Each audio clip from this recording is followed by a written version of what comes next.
not know that forget to go live. For instance, right now we are live. Okay, well, In we're theory, back. we're live. Oh, in theory? What do you Well, mean? It's let always me. it's always fun to begin these discussions with this question. And we are live. Yes. We are live. I think we are live. Okay, we are live. And is this is give the people what they want. It's Friday, which is why you're here with us. The best show on the internet, half an hour global roundup. Today is an important day. It's the 5th of March 2021. It's the death anniversary of Hugo Chavez, one of the most luminous political presences of our time. So we would like to, on behalf of Give the People What They Want, which is brought to you every week by People's Dispatch, from whom we have Prashant. Hi, Prashant. We have Zoe. Hi, Zoe. And myself, Hello, Vijay. Vijay, and hello, viewers. Yeah, and me, Vijay from Globetrotter. On behalf of our various projects, we want to salute Hugo Chavez on his death anniversary. It's 8 years on. Today, also, Catalan Pen had a marathon session on behalf of the cultural worker, artist, musician, Pablo Hasél. Pablo Hasél, has been charged with lèse-majesté, a law of insulting the monarchy. It's an absurd law. In fact, I would say he was not charged with that. He was actually charged with trying to make the world a better place. Because we well know, it's a crime to make the world a better place. We saw our colleagues in India get harassed by the Enforcement Directorate. It's a crime to make the world a better place. This young woman, Disha Ravi, picked up by the Delhi police.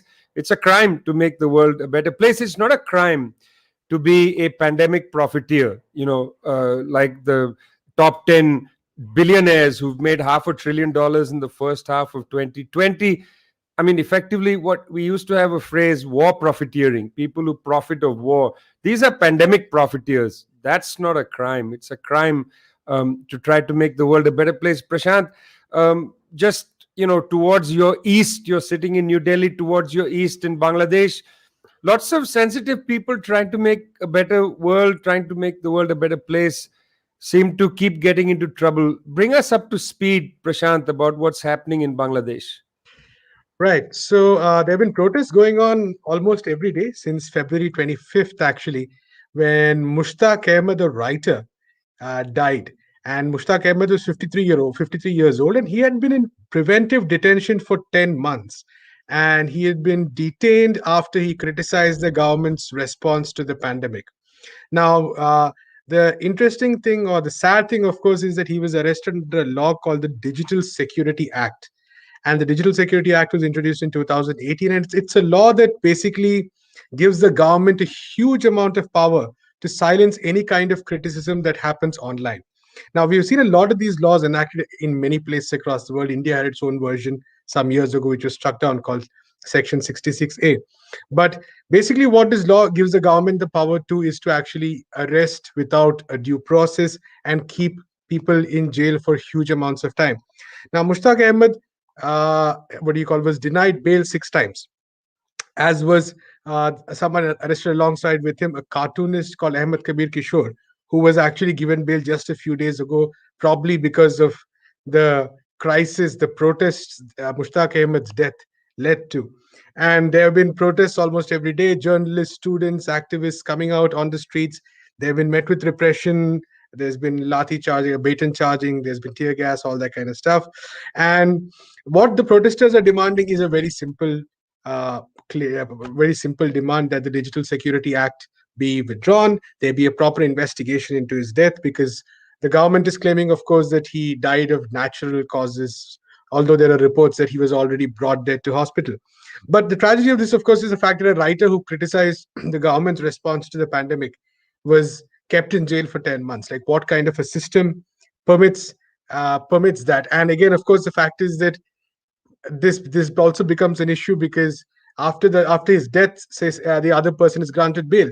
But suppose he had just only vaguely taken ill, they would have it may have continued. There's no end to the process for how long say Ahmed Kabir Kishore could have been in jail, or Mushtaq Ahmed could have been in jail.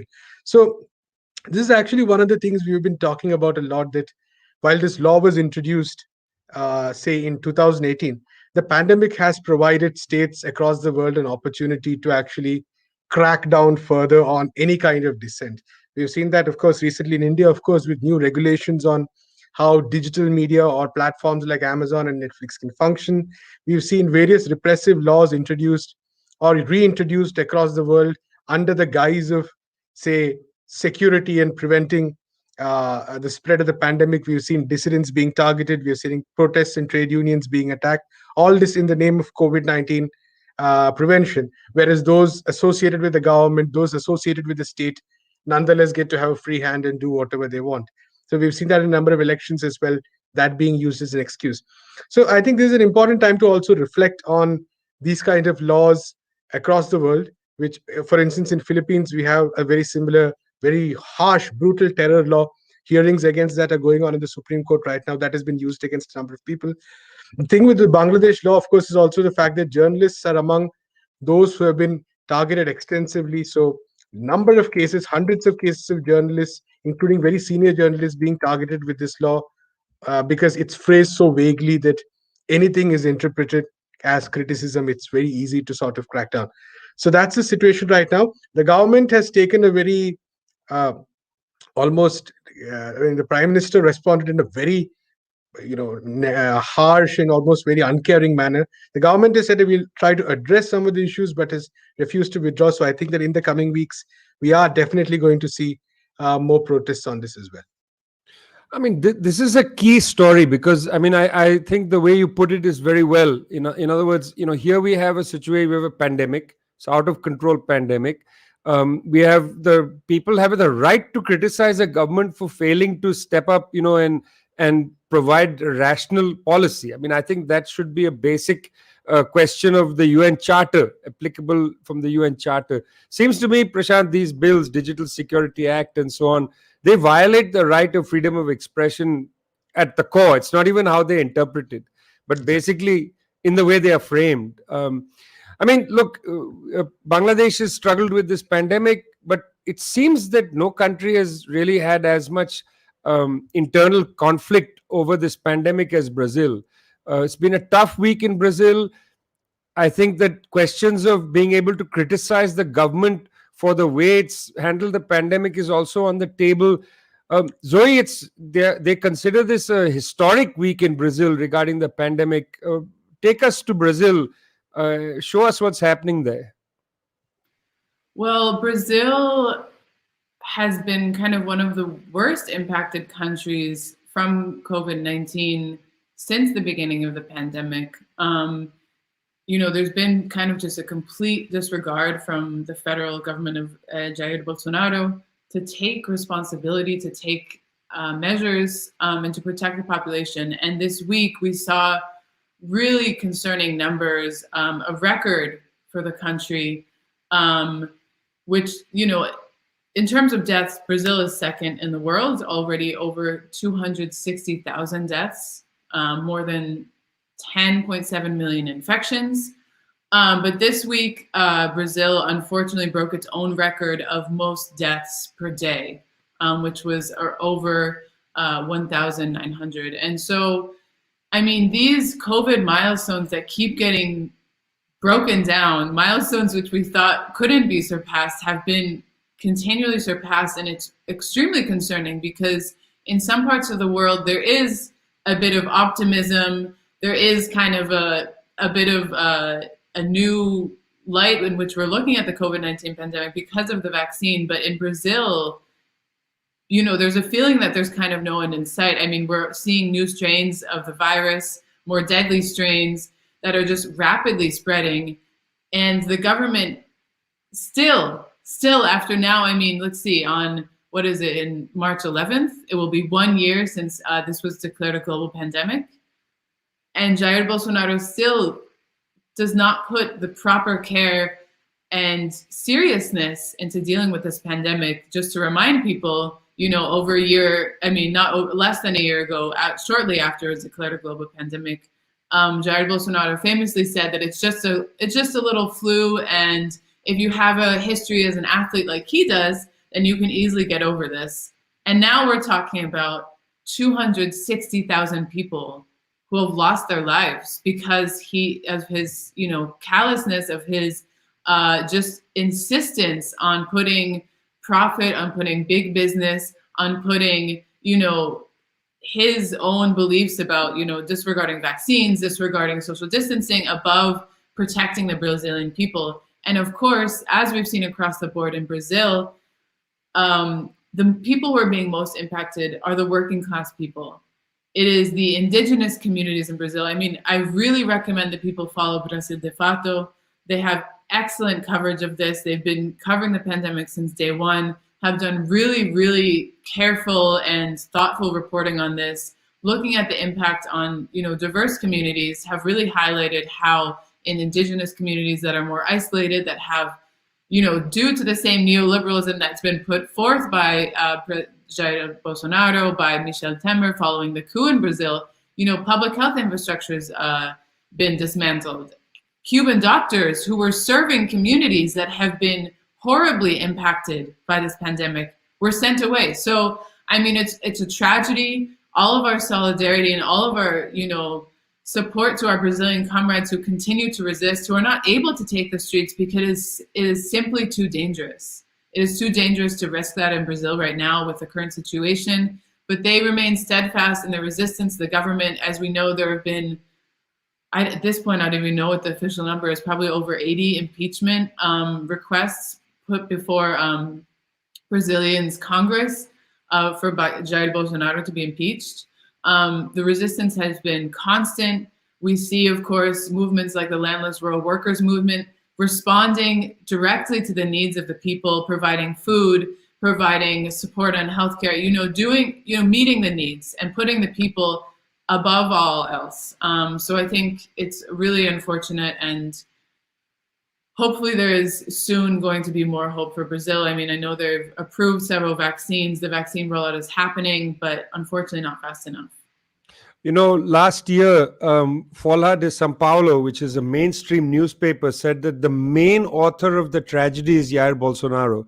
Reminds you of the slogan from Rosa Luxemburg, where she said the choice before humankind is socialism or barbarism. This is a barbaric attitude of this government, and today is Rosa Luxemburg's 150th birthday. So happy birthday to Rosa Luxemburg, who very clearly said, look, we have a choice. Either it's people or it's capitalism. And Jair Bolsonaro, I think, has picked capitalism. Last year, 27th of July, healthcare unions in Brazil, filed a case of genocide against Mr. Bolsonaro at the International Criminal Court. A significant move by them. Things at the ICC move very slowly at the criminal court. But I think it's important for people to know that there's a genocide filing at the International Criminal Court. Of course, speaking of the criminal court, Fatih Bensouda, the prosecutor at the court, she's a very fine person, has decided after 5 years of careful study of a criminal complaint against the Israeli government for the nature of the occupation of the Palestinian people, crimes against humanity on the table, and so on. After 5 years of investigation, Madam Bensouda has decided to actually advance the case, the complaint against the Israeli government. It's really significant because this case suggests that anything after 2013 must be looked at seriously. Look at what we have. We have Operation Cast Lead. Leave everything else out on the table. Operation Cast Lead, use of white phosphorus, etc. The kind of brutal assault on children in the West Bank that we've seen at checkpoints and so on.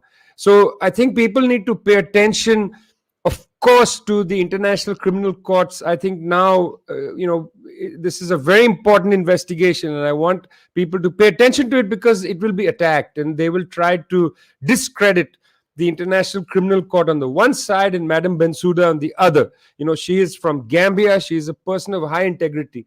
But also, I think it's important to pay attention to the fact that the trade unions and the landless workers movement of Brazil have a case that they've put into the docket at the criminal court against Mr. Bolsonaro, precisely because of what you were talking about, Zoe, which is, callous handling of the pandemic, criticized in Bangladesh, which then leads to the arrest and killing of people. I mean, what a world we live in. For us as journalists, you reporting these stories at People's Dispatch, myself, from Globetrotter, trying our best to keep up with this stuff. That's why we're here every week with Give the People What They Want, trying to make sense first of what's happening and then bring you the story. Well, a story, Prashant, I don't think anybody's covered. Horn of Africa, a place of great strife for a very long time. Unfortunately, in Somalia, we see our colleagues in the Union of Journalists being attacked for reporting the truth. We've tried to stand up for the Somali journalists. I know that's an issue. But you've been looking at the question of Tigray, where it's a conflict of, I think, some great importance. Please take us, Prashant, and take your time, because I don't think anybody knows very much about what's happening in the Tigray region. Right. So I think Tigray is one of those issues which, again, it does appear occasionally in the mainstream press, of course, but nonetheless, a very serious crisis right now happening, which requires far, far, far more attention. Part of the problem, of course, is that the access of journalists, of humanitarian aid workers, for that matter, has been very limited. It has taken a long time. Even now, it's not really there. There was a communications blockade during the crisis, and part of it is the fact, of course, that the logic of journalism works to, of course, write and talk only about certain issues at certain times. And one reason it got talked about now, of course, is the fact that the issue was discussed in the UN Security Council. That happened yesterday. That's March the 4th. And the discussion also happened in the context of some reports by human rights organizations, including Amnesty International, of what the kind of violence that has taken place. And it's truly terrifying that way, because the war in Tigray started in November 2020. Abiy Ahmed, we talked about this before, a Nobel Peace Prize winner for the peace deal between Ethiopia and Eritrea, ordering this offensive against the Tigray region in the north, which is ruled by the Tigray People's Liberation Front. And this conflict ended by the end of November. But even during this period, there was a huge there were quite a few human rights violations, and the recent reports have indicated there were war crimes, crimes against humanity. Specific mention made of incidents in the city of Aksum in Ethiopia, where it is believed that Eritrean forces and Ethiopian forces, who were at war until some decades ago, now working together against the population. There are reports of course, shelling. There are reports of extrajudicial executions. The numbers are not clear. Within a day or two, it could have about 200 people may have died towards the end of November. And very horrifying stories, because it is very clear that, and the thing, of course, being that both Ethiopia and Eritrea have denied that Eritrean soldiers were in that area. But there are enough accounts of the fact that Eritrean soldiers were there. They went around the city, chose boys and men, executed them. And this is, of course, the only information we have right now. I mean, there are many more such incidents which may have taken place. We don't know about it. Many more incidents of violence. There's been a huge amount of internal displacement as well. So the overall number is around over 200,000 people may have been internally displaced. Another 40,000 plus people definitely were forced to move into Sudan, which itself is going through its own crisis. And the worst part, of course, is that there is a very strong possibility of famine as well. So again, authorities, aid agencies warning that there is the possibility of famine, and demanding that the government allow access to organizations to actually try to help address this problem. Whereas I suspect the government's attitude is, considering the extent of violence that has been perpetrated, they are probably not willing to let more aid agencies and journalists enter, precisely because of the possibility of these kind of revelations. So a very difficult situation for hundreds of thousands of people in the Tigray region. There is, justice is definitely a long way away, because the Prime Minister has really centralized power as well. New Frame also has some really good stories on this, about how basically he's somebody who's really centralized power, introduced a lot of neoliberal reforms. So a lot of complex politics involved there.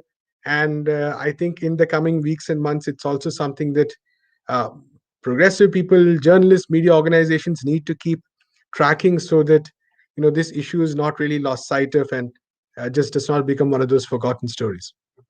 One of the important things that we've talked about many times is that a story like this requires the details. You cannot allow this to become a story of like an African tragedy and so on, because this is what takes the politics out of it. This is the racism of journalism. When you just say, well, it's a tragedy, there is this, there is that. I think I just want to underline the fact that the stories that have been there at People's Dispatch are interested in the politics. Why is this happening? What are the issues at stake, and so on? Years ago, Edward Said wrote a really fine book called Covering Islam, where he made just this point, is that, people who cover, they say, oh, terrorists, this, that, and shut the story. The real issue is, what are the politics, what's happening, and so on. And I think that the coverage at People's Dispatch on this story is exemplary for that. The details are important. Just because migrants start to stream into the West doesn't make this a migration story. Every story of a person trying to enter Europe is not a migration story. It's a politics story. It's got to do with the politics of the region. It's the same in Honduras. When the Honduran caravans came through Mexico and toward the United States, it became reported as this migration story, these migrants coming in and so on, how to deal with the migrants. But this is not a migration story. The migration issue comes at the end. This is a story of the politics in Honduras. And I mean, Zoe, I know this is an area where you have very close affinities. After all, we're now 5 years after the death of Berta, the great leader of the Honduran people. The Honduran story is not just a migration story. It's a story of politics. What are the politics of that story? Yeah, well, last week we were lucky to be able to share a bit about Berta's life, her story, her case. And, Berta and the organization of Copin works really closely with another organization called Ofrane, the Fraternal Black Organization of Honduras. And, in this past, as we've been speaking about, and whenever Honduras comes up, we've been speaking about kind of how the government time and time again just undermines the possibility of the people to live with dignity, to live with the bare minimum conditions, continually takes away this right, which is why we see, of course, massive migration. And of course, we have to mention that this government has complete backing from the United States. And I mean, without taking away the agency of people like Juan Orlando Hernandez, who commit, horrible crimes of corruption, of drug trafficking, of, everything else. A lot of this has been enabled and supported by the United States, and of course incentivized. But I wanted to bring people's attention to a case that happened just 2 days ago. So Ofrane, as I mentioned, is an organization of the Garifuna people. The Garifuna people are Afro-Indigenous people who live on the Caribbean coast of Honduras.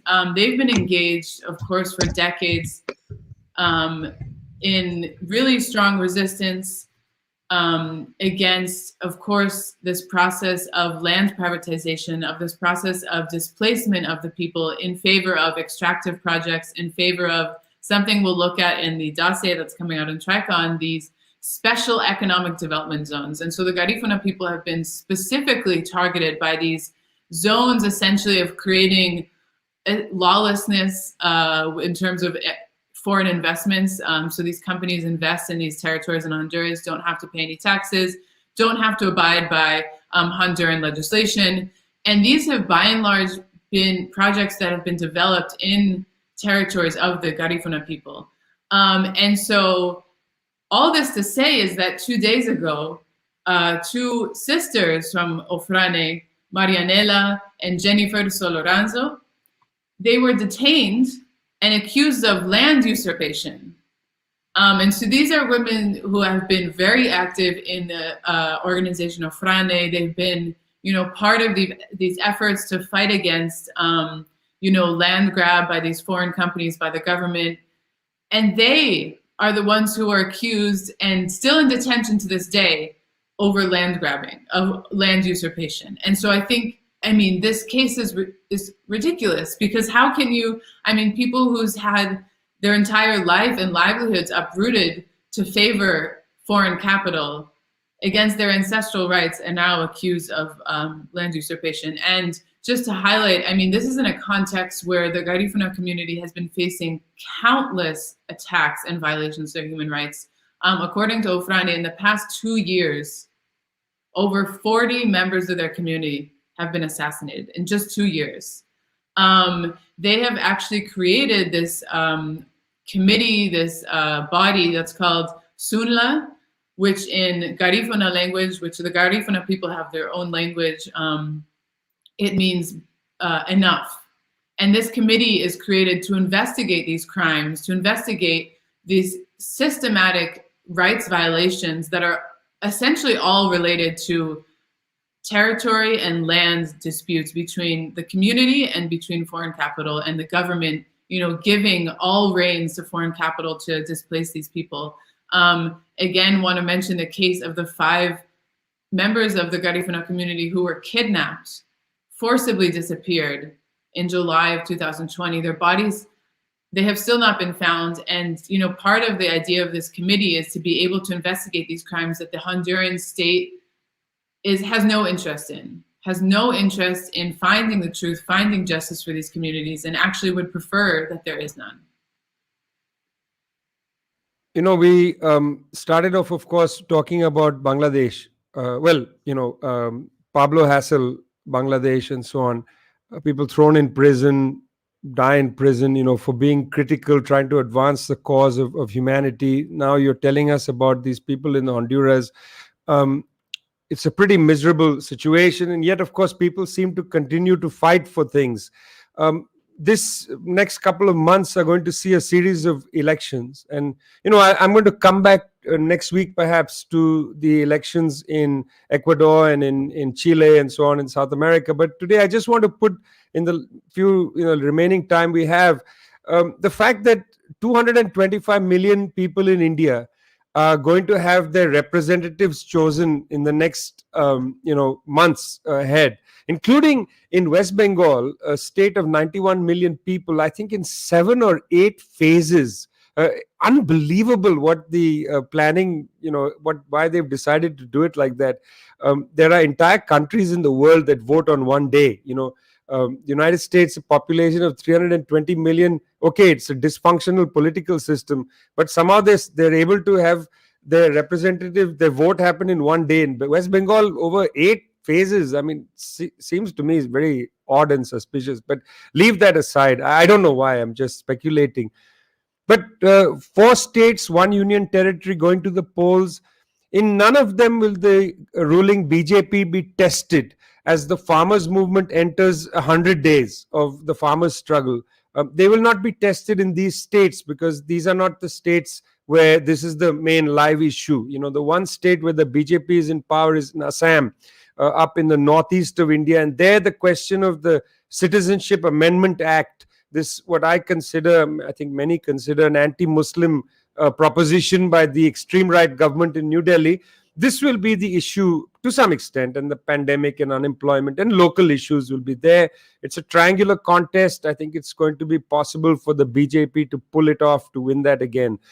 West Bengal, again, a triangular contest between a regional cronyist party, the TMC, then the BJP, which is, interestingly using its money power and the so-called charisma of Mr. Narendra Modi to push an agenda against the left and the Congress in alliance.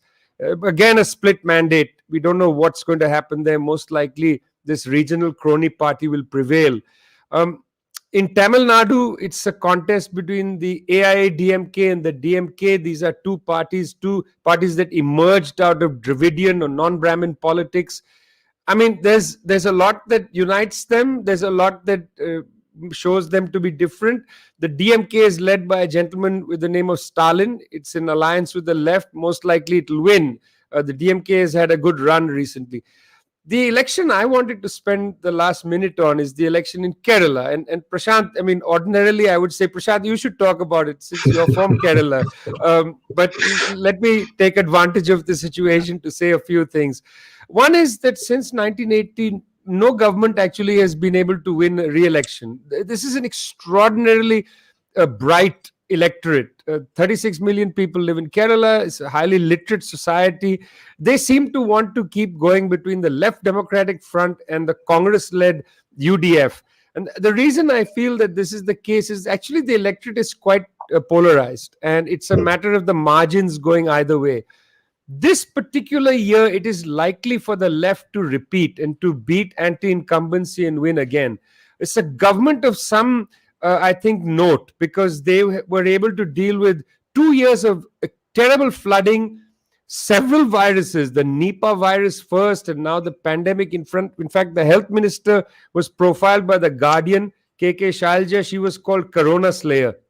Now, that may be a bit excessive, but nonetheless, Kerala has been able to hold down the infection, but more than anything has demonstrated rational governance, governance that puts people first and so on. So please keep an eye on these elections in India. I think it behooves us to pay attention to the fact that 225 million people will have their representatives chosen. This is a lot more than the number of people in Germany. Germany will have an election in September, and I can tell you there's going to be a lot of media coverage of the German election, as there should be. But there should also be some coverage of the election in India. We've covered a lot of things in this half hour. Prashant, anything else? As usual. No. There's, of course, a lot, but as usual. Are either of you voting? Well, Prashant, are you going to vote? Well, it depends on what the pandemic scene is at that time, etc., etc. So, yeah, I mean... etc., etc., etc., It's a etc. far away from New Delhi to Kerala, so it makes sense. It's the other side, that's almost true. the other side of the country as well. Yeah, But yes, etc., very- etc. I very think. interesting. We can expect a lot of very young candidates, especially from the left, like happened in the local body elections recently. So I'm sure that we'd have a lot of fresh faces, a lot of interesting, both young as well as women candidates as well, very likely. Yeah, it's going to be a good election. I want people to take a look at it. Obviously, for continued coverage of all this, please go to peoplesdispatch.org, bookmark the page, support the page, social media, etc., etc. Follow us at Globetrotter. I very much like this, etc., etc. Give the world into that. Yeah, give the people what they want. Comes to you every Friday. Comes to you on YouTube, Facebook Live. It's a podcast. Tell your friends about us. We're here for you. Let us know what you think. See you next week. Thanks a lot. See you next week.